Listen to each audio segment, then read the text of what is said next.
Rose is calling from Sanford. Got a question about her 2010 Buick Enclave. Go ahead, Rose.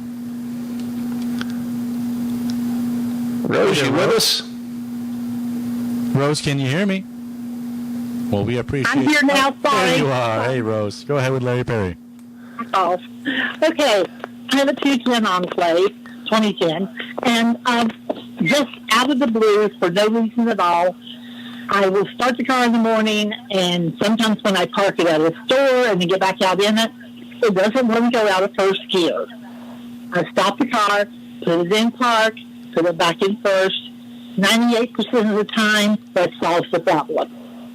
Okay. I'm thinking, maybe could that be a computer problem? Yeah. Rose, how many miles are on the car? Too many, 210. Okay.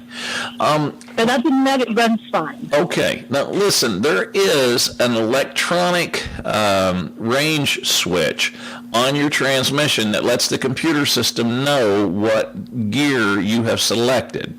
Now, if that range switch is going bad, it may not be making contact or whatever, and if the computer system does not know what gear you have selected, then of course it'll kind of default and it'll stay in one gear. Do you have a check engine light on? No. Okay. All right. It still should be scanned.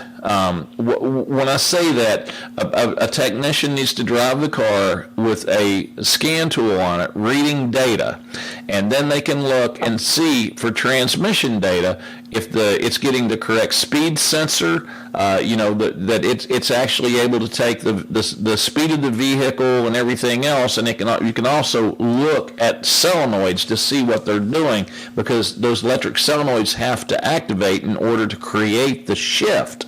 So, and then with the correct scan tool, we can actually go bilaterally and actually shift the car with the scan tool.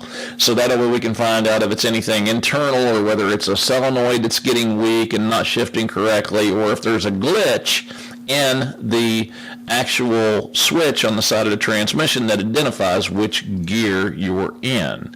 So I ain't going to be able to fix it over the air today, but I'll tell you, it's going to have to be scanned, and somebody's going to have to look at the data while they're driving the car.